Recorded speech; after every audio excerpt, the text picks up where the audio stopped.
ಸಮಾಜವಾದಿ ಭಾರತವನ್ನು ಒಂದು ಜಾತ್ಯತೀತ ಪ್ರಜಾಸತ್ತಾತ್ಮಕ ಗಣರಾಜ್ಯವನ್ನಾಗಿ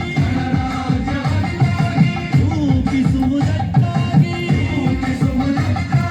ಭಾರತೀಯರೆಲ್ಲರಿಗೂ ಸಾಮಾಜಿಕ ಆರ್ಥಿಕ ಮತ್ತು ರಾಜಕೀಯ ನ್ಯಾಯವನ್ನು ವಿಚಾರ ಅಭಿವ್ಯಕ್ತಿ ನಂಬಿಕೆ ಧರ್ಮ ಮತ್ತು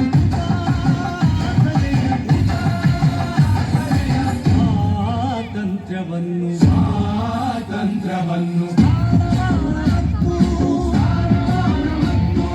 ಅವಕಾಶಗಳ ಸಮತೆ ದೊರೆಯುವಂತೆ ಮಾಡಲು ವ್ಯಕ್ತಿ ಗೌರವ ದೇಶದ ಏಕತೆ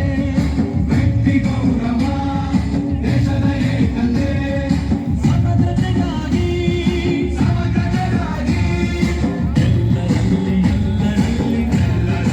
ಎಲ್ಲರಲ್ಲಿ ಭಾತೃತ್ವ ಭಾವವನ್ನು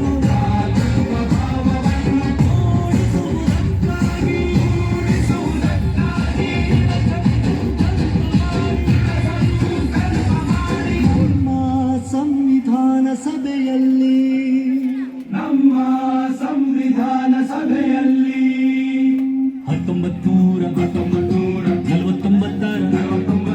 ನವೆಂಬರ್ ತಿಂಗಳ 26ನೇ ದಿನ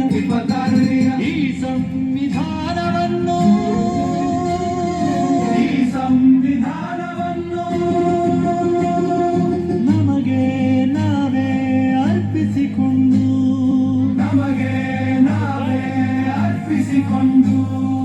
ಅಂಗೀಕರಿಸಿ ಶಾಸನವಾಗಿ ವಿಧಿಸಿಕೊಂಡು